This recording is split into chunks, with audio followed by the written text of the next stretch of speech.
وَلَقَدْ آتَيْنَا مُوسَى 9 آيَاتٍ بَيِّنَاتٍ فَاسْأَلْ بَنِي إِسْرَائِيلَ إِذْ جَاءَهُمْ فَقَالَ لَهُ فِرْعَوْنُ إِنِّي لَأَظُنُّكَ يَا مُوسَى مَسْحُورًا۔ یہ سورۃ الاسراء سورہ بنو اسرائیل کی 101 نمبر کی آیت کریمہ ہیں۔ اللہ تعالی کے پاک ارشاد کا خلاصہ ہے اور پکی بات یہ ہے کہ ہم نے موسیٰ علیہ السلام کو 9 کھلی ہوئی نشانیاں دی تھی۔ پھر اب تم بنو اسرائیل کے خاص کر علماء سے پوچھو کہ جب موسیٰ علیہ السلام ان بنی اسرائیل کے پاس آئے تو فرعون نے ان موسیٰ علیہ السلام سے کہا، اے موسیٰ، میرا تمہارے بارے میں خیال یہ ہے کہ تم پر کسی نے جادو کر دیا ہے۔ میرا تمہارے بارے میں خیال یہ ہے کہ اے موسیٰ تم جادوگر ہو۔ اللہ تعالیٰ نے حضرت موسیٰ علیہ السلام کو 9 بڑے بڑے معجزے دیے تھے۔ ایسی 9 چیزیں عطا فرمائی تھی جس کو دیکھ کر کے لوگ موسیٰ علیہ السلام کو اللہ کا نبی مان لے وے۔ ایک مرتبہ ایسا ہوا کہ 2 یہودی عالم، یہودیوں میں بھی بڑے بڑے عالم ہوتے ہیں، آپس کے اندر بات کرنے لگے۔ پورا قصہ روایتوں میں آیا ہے، اس کا نچوڑ میں آپ کو سناتا ہوں کہ چلو ان نبی کو جا کر ذرا ہم ملے، یعنی حضرت نبی کریم صلی اللہ علیہ وسلم کی ملاقات کرے اور ان سے سوال کرے۔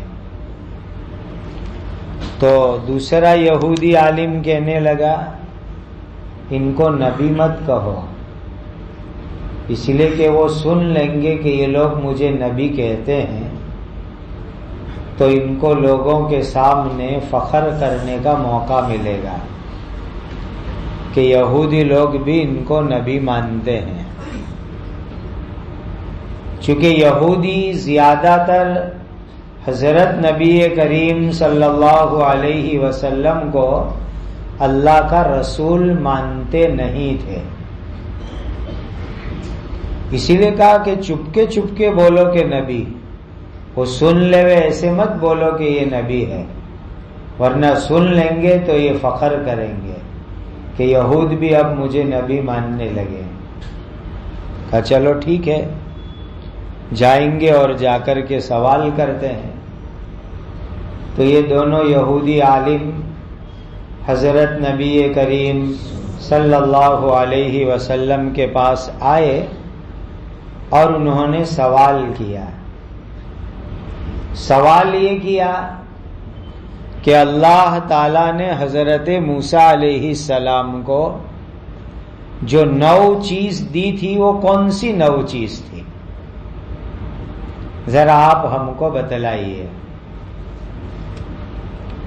تو حضرت نبی کریم صلی اللہ علیہ وسلم نے گنوانا شروع کیا۔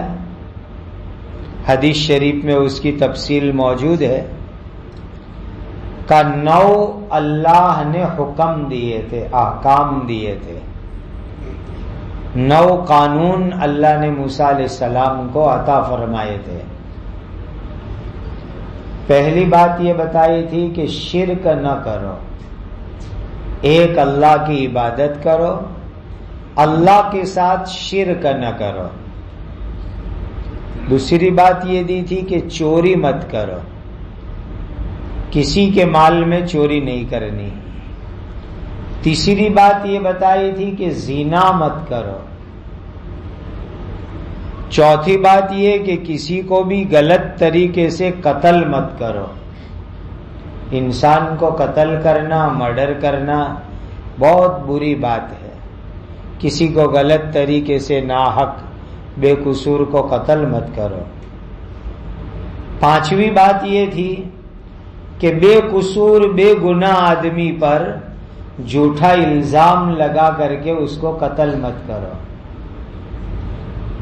آج کل یہ ہوتا ہے کہ کسی بے گناہ آدمی، بے قصور آدمی کو لوگ پکڑتے ہیں اور اس کے اوپر جو ہے گناہ فٹ کر دیتے ہیں، کیس فٹ کر دیتے ہیں، حالانکہ بیچارہ بے قصور ہوتا ہے، اور پھر اس کو پھانسی کی سزا ہو جاتی ہے. تو کہا اللہ نے منع کیا تھا کہ بے قصور آدمی، بے گناہ آدمی، اس کے اوپر زبردستی کیس فٹ کر کے اس کو قتل مت کرو، پھانسی کی سزا مت دو. چھٹی چیز، جادو مت کرو. جادو بھی بہت غلط کام ہے، برا کام ہے، مت کرو. ساتویں چیز، سود مت کھاؤ، انٹریسٹ، بیاج مت کھاؤ، سود اور بیاج کے لین دین میں مت پڑو. آٹھویں چیز، پاک دامن عورت پر تہمت مت لگاؤ. ایک عورت کا کیریکٹر پاک ہے، کوئی غلط کام اس نے کیا نہیں، غلط لائن نہیں ہے، اب تم اس کے اوپر تہمت لگاؤ کہ عورت گندی ہے، بری ہے، غلط کام کرتی ہے، کرواتی ہے. ایسا مت کرو. ایک پاک عورت ہے، کیریکٹر کی صاف ستھری عورت ہے، اس کے اوپر گندے کام کی تہمت مت لگاؤ. اور نمبر 9، قتال اور جنگ کے میدان سے بھاگو مت. یہ 9 چیزیں نبی کریم صلی اللہ علیہ وسلم نے گنوائی تو وہ دونوں یہودی عالم تو حیران رہ گئے کہ اچھا، حضرت موسیٰ علیہ السلام کو اللہ نے جو 9 قانون دیے تھے وہ آپ کو معلوم ہے؟ معلوم ہوا کہ آپ سچے نبی ہیں، یہ آپ کے سچے نبی ہونے کی نشانی ہے. تو ان دونوں یہودی عالموں نے حضرت نبی کریم صلی اللہ علیہ وسلم کے ہاتھ مبارک پر اور پیر مبارک کے اوپر بوسہ دیا، چوم لیا حضور کے ہاتھ کو، پیر کو، ان دونوں یہودیوں نے. تو نبی کریم صلی اللہ علیہ وسلم نے فرمایا کہ دیکھ لیا نا، میں نے تم کو صحیح سچی 9 باتیں بتلا دی، مجھے اللہ کا نبی مان لو، ایمان لے آؤ اور میری بات پر عمل کرو. تو کہنے لگے اگر ہم آپ کو اللہ کا نبی مان لیں گے تو یہودی لوگ ہم کو قتل کر ڈالیں گے، اسی لیے ہم قتل کے ڈر سے آپ کو مانتے نہیں ہیں، آپ پر ایمان نہیں لاتے ہیں. اور ایک بات یہ بھی کہی کہ حضرت داؤد علیہ السلام نے اپنے زمانے میں دعا کی تھی کہ اللہ میرے خاندان کے اندر نبی باقی رکھنا، نبی کا سلسلہ باقی رکھنا. اور یہ تو آخری نبی حضرت محمد الرسول اللہ صلی اللہ علیہ وسلم داؤد علیہ السلام کی اولاد میں نہیں ہے، وہ تو حضرت اسماعیل علیہ السلام کی اولاد میں ہے. خاندان بدل گیا، اسی لیے ہم ایمان لانے کے لیے تیار نہیں ہیں. تو اللہ نے اس آیت میں صاف صاف بیان کیا کہ 9 چیزیں ہم نے حضرت موسیٰ علیہ السلام کو دی تھی، اور اسی طرح 9 معجزے بھی ہو سکتے ہیں. اللہ تعالیٰ نے حضرت موسیٰ علیہ السلام کو بڑے بڑے 9 معجزے، 9 چمتکار عطا فرمائے تھے. ایسی چیز دی تھی کہ جو بھی آدمی دیکھے وہ مان لے کہ یہ اللہ کے نبی ہے. کون سی 9 چیزیں تھی؟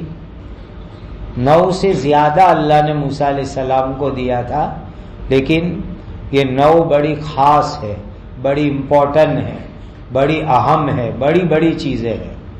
نمبر 1، موسیٰ علیہ السلام کو اللہ نے لکڑی عطا فرمائی تھی.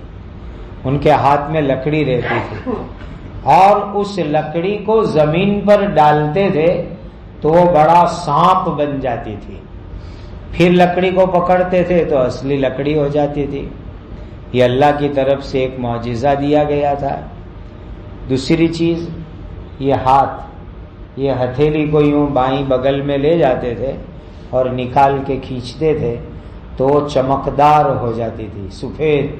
اتنی زیادہ لائٹ ہوتی تھی، چمک ہوتی تھی کہ سورج کی روشنی بھی حضرت موسیٰ علیہ السلام کے چمکتے ہوئے ہاتھ کے سامنے کمزور پڑ جاتی تھی. موسیٰ علیہ السلام کا ہاتھ زیادہ چمکتا، سورج سے بھی زیادہ چمکتا، اور پھر بغل میں لے جاتے تو جیسا تھا ویسا ہو جاتا تھا. یہ اللہ نے ایک چمتکار عطا فرمایا تھا. تیسری چیز، زبان میں لکنت ہو گئی تھی. ہم کہتے نا توتڑا رہی ہے زبان، اس کو اردو میں کہتے لکنت ہو گئی تھی. تو اللہ نے وہ جو لکنت ہو گئی تھی وہ لکنت ختم فرما دی، اور موسیٰ علیہ السلام کی زبان ایک دم صاف ستھری ہو گئی تھی. چوتھی چیز، پورے اپنے خاندان بنو اسرائیل کے آدمیوں کو، جو تقریباً 7.25 لاکھ آدمی تھے، ان کو لے کر کے قلزم نام کے سمندر کے کنارے پر پہنچے. دریا پار کرنا تھا تو حضرت موسیٰ علیہ السلام نے اللہ کے حکم سے دریا کے اوپر اپنی لکڑی ماری تو دریا میں 12 راستے بن گئے، اور ایک دم سوکھے راستے بن گئے، اور پورے 12 خاندان، 12 فیملی دریا کو پار کر کے دوسری طرف نکل گئے. اور فرعون آیا تو دریا کا پانی آپس میں مل گیا اور فرعون اور اس کا لشکر ڈوب کے ختم ہو گیا. پانچویں چیز طوفان. چھٹی چیز ٹڈی. یہ ٹیڑ جو ہوتی ہے، ٹیڑ چھوٹے چھوٹے پرندے ہوتے ہیں، کھیتی میں آتے ہیں تو حکومت پریشان ہو جاتی ہے. گزشتہ سالوں میں آئی تھی تو حکومت اور سرکار پریشان کہ تیڑ آتی ہے تو کھیت کے کھیت کھا کے ختم کر ڈالتی ہے. اللہ تعالیٰ نے اس زمانے میں عذاب کے طور پر ایک پانی کا طوفان بھیجا، دوسرا تیڑ بھیجی. ایک عذاب بھیجا تھا 7ویں نمبر کا جوں. جوں اتنی پڑتی تھی کہ بال میں، بدن میں، پوری بدن میں جوں ہی جوں. وہ سو ہی نہیں سکتے تھے، نیند حرام ہو جاتی تھی. عذاب تھا اللہ تعالیٰ کا. 8واں معجزہ تھا مینڈک کا. اتنے مینڈک ہوتے تھے کہ گھر میں مینڈک، پلنگ پر مینڈک، کھانے میں مینڈک، ہر جگہ مینڈک مینڈک مینڈک ہوتے تھے، پریشان ہو جاتے تھے. اللہ کا عذاب تھا. اور 9ویں چیز تھی خون. یعنی کھانا کھانے بیٹھے تو کھانے میں خون، پانی پینے جاوے تو پانی میں خون، بھوکے پیاسے رہتے تھے، پریشان ہو جاتے تھے. ایسی 9 بڑی بڑی چیزیں اللہ نے موسیٰ علیہ السلام کو عطا فرمائی تھی. فرعون حضرت موسیٰ علیہ السلام کے معجزات کو دیکھ کر کہتا تھا کہ موسیٰ تمہارے اوپر جادو ہو گیا ہے، کسی نے تم کو جادو کر دیا ہے. اور کبھی تو کہتا تھا کہ موسیٰ تم خود جادوگر ہو. اللہ کے نبی کو جادوگر بھی کہتا تھا. قال لقد علمت ما انزل هؤلاء الا رب السماوات والارض بصائر وانی لاظنک یا فرعون مثبورا. موسیٰ علیہ السلام نے جواب میں کہا کہ اے فرعون، تو دل سے اچھی طرح جانتا ہے کہ یہ تمام نشانیاں کسی اور نے نہیں بلکہ آسمان اور زمین کے رب نے سمجھانے کے لیے اتاری ہے، بصیرت پیدا کرنے کے لیے اتاری ہے. اور اے فرعون، تیرے بارے میں میرا خیال یہ ہے کہ تو ہلاک اور برباد ہونے والا ہے. حضرت موسیٰ علیہ السلام نے فرمایا فرعون، تجھے معلوم ہے کہ جو کچھ چمتکار میں دکھاتا ہوں یہ میرا کوئی کمال نہیں ہے، یہ میرے اللہ تعالی کا بھیجا ہوا یہ کرشمہ ہے. اللہ آسمان کو پیدا کرنے والے، زمین کو پیدا کرنے والے اس ایک اللہ نے یہ ساری نشانیاں مجھے دکھلائی ہے. تو بھی جانتا ہے، لیکن تو حکومت بچانے کے لیے زبان سے اقرار نہیں کرتا ہے. فرعون دل سے جانتا تھا کہ موسیٰ اللہ کے نبی ہے، اور یہ سارے معجزات چمتکار اللہ کے یہاں سے آئے ہیں، لیکن ایمان لے آوے تو کرسی چلی جاوے، ستا چلی جاوے، کہا تو صرف حکومت اور ستا بچانے کے لیے ایمان نہیں لاتا۔ فَأَرَادَ أَن يَسْتَفِزَّهُم مِّنَ الْأَرْضِ فَأَغْرَقْنَاهُ وَمَن مَّعَهُ جَمِيعًا۔ پھر فرعون نے یہ ارادہ کیا کہ ان بنی اسرائیل کو مصر کی زمین میں چین سے رہنے نہ دیوے، ان کو دہشت زدہ کرنا چاہا، مصر کی زمین سے ختم کر دینا چاہا، نکال دینا چاہا۔ سو ہم نے اسی وقت اس فرعون کو اور اس کے ساتھ تمام لوگوں کو پانی کے اندر ڈبو دیا۔ وَقُلْنَا مِن بَعْدِهِ لِبَنِي إِسْرَائِيلَ اسْكُنُوا الْأَرْضَ فَإِذَا جَاءَ وَعْدُ الْآخِرَةِ جِئْنَا بِكُمْ لَفِيفًا۔ اس فرعون کے غرق ہونے کے بعد ہم نے بنو اسرائیل سے کہا کہ تم زمین میں رہو، سو جب آخرت کے وعدے کے پورا ہونے کا وقت آئے گا تو ہم تم سب کو جمع کر کے قیامت کے میدان میں سمیٹ کر حاضر کر دیں گے۔ فرعون حضرت موسیٰ علیہ السلام پر ایمان نہیں لایا، تو آخر میں اللہ تعالیٰ نے اس کو دریا کے اندر ڈبو کر کے ختم کر دیا۔ فرعون بھی گیا، اس کی حکومت بھی گئی، اس کا محل بھی گیا، اس کی دولت بھی گئی، اور حضرت موسیٰ علیہ السلام کی قوم بنو اسرائیل کو آزادی مل گئی۔ اللہ تعالیٰ نے کہا کہ تم کو آزادی ملی ہے تو اللہ کی زمین پر رہو، اللہ کی عبادت کرو۔ حضرت موسیٰ علیہ السلام جو مبارک طریقہ تم کو بتلاوے اس مبارک طریقے کے اوپر تم عمل کرو۔ قیامت کا دن آئے گا، اللہ تمام کو ایک ساتھ قیامت کے میدان میں جمع کریں گے۔ ابھی دنیا کے اندر تم رہ رہے ہو، پھر ایک قیامت کا دن آئے گا، اس دن تمام انسانوں کو اللہ قیامت کے میدان میں جمع کریں گے۔ قیامت کے میدان کا عجیب منظر ہوگا، پہلے سب لوگ ایک ساتھ ہوں گے، جتنے بھی انسان دنیا کے اندر پیدا ہوئے، آدم علیہ السلام سے لے کر قیامت تک سب ایک ساتھ ہوں گے۔ اتنی بھیڑ ہوگی قیامت کے دن کہ سب ایک دوسرے کے اندر گھسے گھسے ملے ہوئے ہوں گے، بھیڑ بھاڑ ہوگی، انسان، جنات، جانور، سب مخلوق ہوگی۔ پھر اللہ تعالیٰ کی طرف سے اعلان ہوگا، ایمان والے الگ ہو جاؤ، بے ایمان الگ ہو جاؤ۔ پھر گنہگاروں کو الگ کریں گے، جس نے جیسا گناہ کیا ایسے قیامت کے دن اللہ الگ الگ کریں گے۔ اعلان ہوگا، وَامْتَازُوا الْيَوْمَ أَيُّهَا الْمُجْرِمُونَ، اے پاپیوں، اے مجرموں، الگ الگ ہو جاؤ۔ جس نے جو گندا کام کیا اس گندے کام کے اعتبار سے الگ، سارے شرابی ایک طرف، سارے چور ایک طرف، سارے زنا کرنے والے ایک طرف، جھوٹ بولنے والے ایک طرف، گنہگاروں کو اللہ تعالیٰ الگ الگ کر دیں گے۔ قیامت کے دن ہر ایک کو اپنے برے اعمال کا حساب کتاب، اچھے اعمال کا حساب کتاب اللہ کے سامنے دینا ہے۔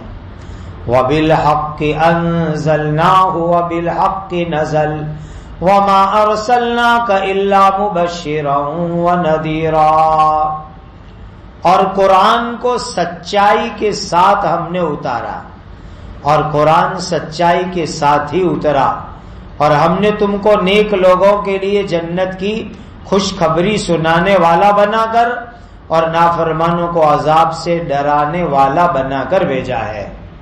یہ سچی کتاب ہے قرآن، اللہ کے یہاں سے آئی ہے۔ 1450 سال ہو گئے، کوئی اس مبارک کتاب میں ایک لفظ، ایک شبد کا پھیرفار نہیں کر سکا، تبدیلی نہیں کر سکا۔ 1450 سال ہو گئے، یہ قرآن جیسے کا ویسا ہی ہے۔ دنیا میں کوئی بک ایسی نہیں، کوئی چوپڑی ایسی نہیں کوئی گرنتھ ایسا نہیں کہ جس میں یہ دعویٰ ہو کہ اتنی صدی ہونے کے بعد بھی کوئی چینجنگ نہیں ہوئی، کوئی تبدیلی نہیں ہوئی۔ واحد یہ کتاب ہے قرآن اللہ تعالیٰ کی کہ 1450 سال ہوئے اللہ کے یہاں سے آئی، جیسا اللہ نے بھیجا ایسی آج تک ہے، اور قیامت تک جب تک اللہ اس کو باقی رکھنے کا فیصلہ کرے وہاں تک یہ ایسی کی ویسی رہے گی۔ کوئی اس میں کوئی پھیر پھار نہیں کر سکتا، ملاوٹ نہیں کر سکتا، تبدیلی نہیں کر سکتا۔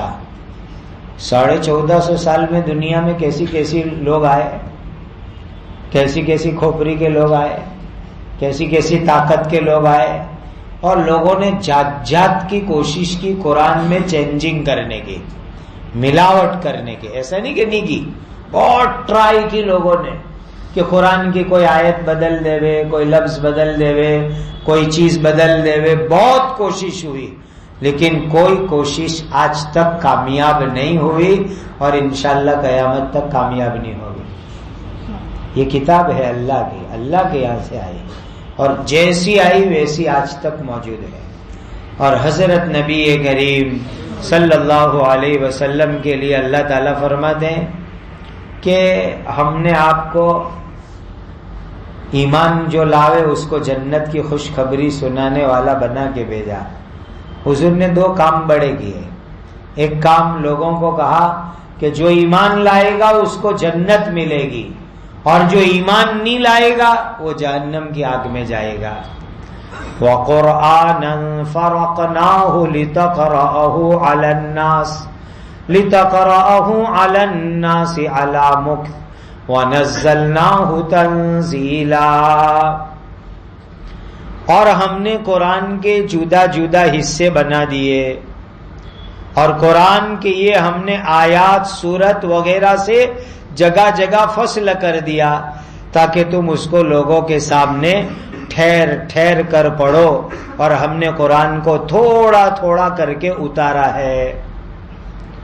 دیکھو اس قرآن میں 6000 سے زیادہ آیتیں ہیں، 6000 سے زیادہ آیت، اور 114 سے زیادہ 114 سورت ہے، 30 سپارے ہیں۔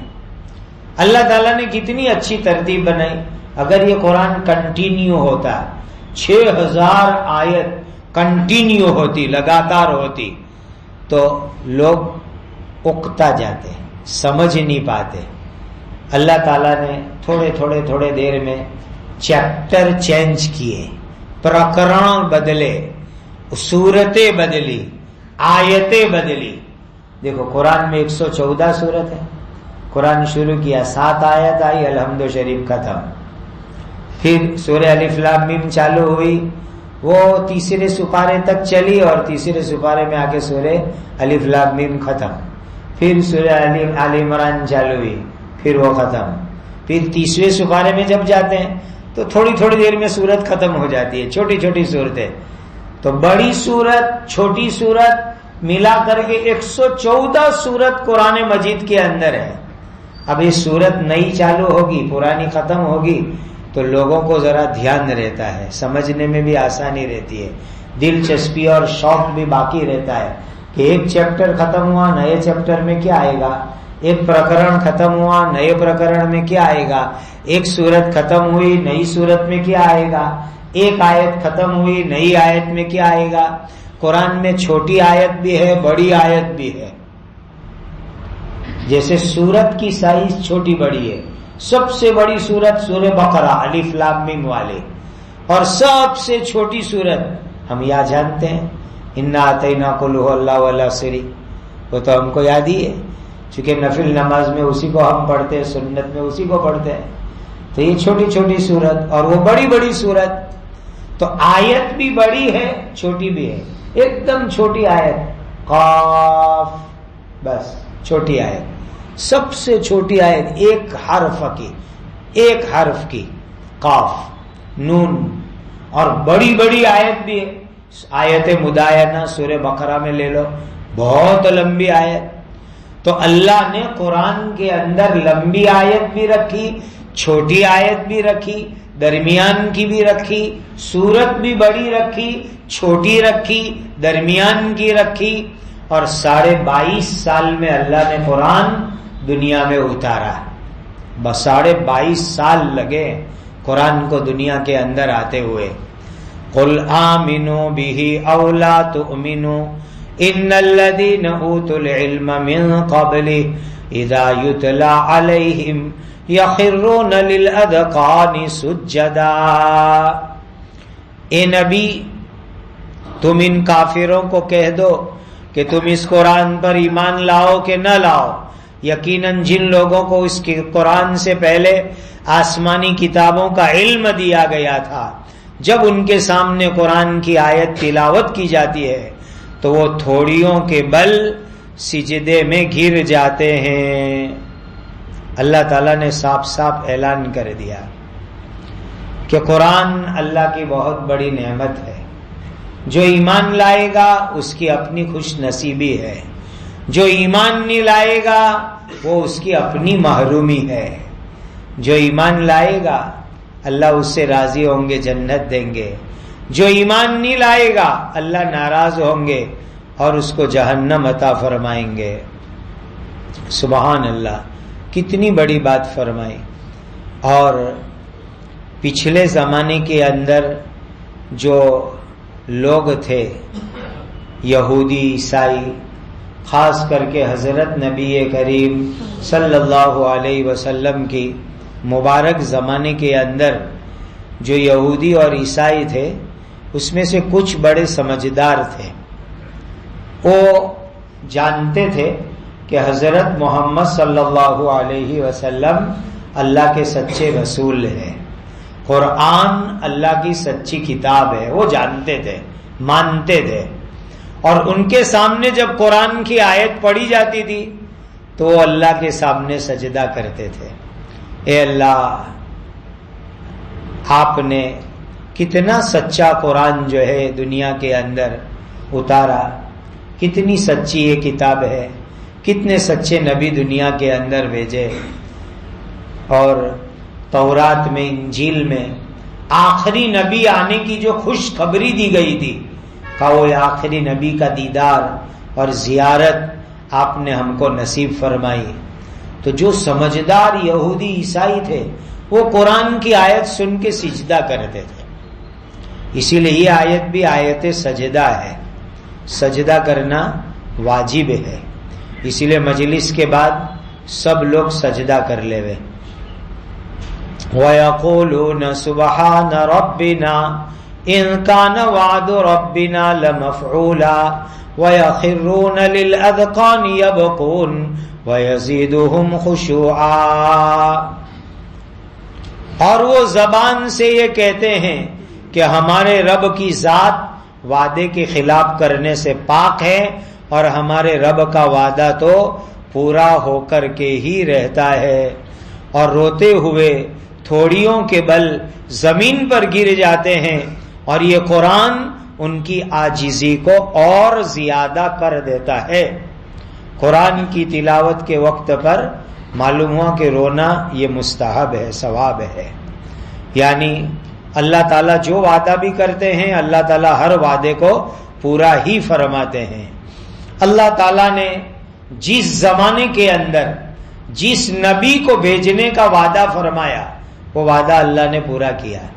نبی پر آسمان سے کتاب اتارنے کا وعدہ کیا، وہ بھی پورا کیا۔ حضرت موسیٰ پر اللہ نے تورات اتاری، حضرت عیسیٰ پر انجیل اتاری، حضرت داؤد پر زبور اتاری، حضرت ابراہیم علیہ السلام پر چھوٹی چھوٹی کتابیں اتاری، اور آخری نبی میرے اور آپ کے پیارے آقا حضرت محمد الرسول اللہ صلی اللہ علیہ وسلم پر اللہ نے قرآن اتارنے کا وعدہ فرمایا۔ ہر وعدہ اللہ نے پورا فرمایا۔ اللہ کا وعدہ سچا۔ اللہ تعالیٰ نے یہ بھی وعدہ فرمایا تھا کہ بنو اسماعیل کے نبی حضرت محمد صلی اللہ علیہ وسلم کو ہم آخری نبی بنائیں گے، ان کو ہم قرآن کی دولت سے مالا مال کریں گے۔ تو یہ وعدہ پورا ہوا۔ اللہ کا ہر وعدہ سچا ہے۔ قرآن مجید جب ہم پڑھے تو اس وقت پر آنکھ میں آنسو آنا چاہیے، اسی لیے کہ یہ اللہ کا کلام ہے، اور اللہ کی بات پڑھتے ہوئے اللہ کی محبت میں آنکھ میں آنسو آنا چاہیے، اور اللہ کے سامنے انسان کی عاجزی، دھیان قرآن کی برکت سے بڑھ جانا چاہیے۔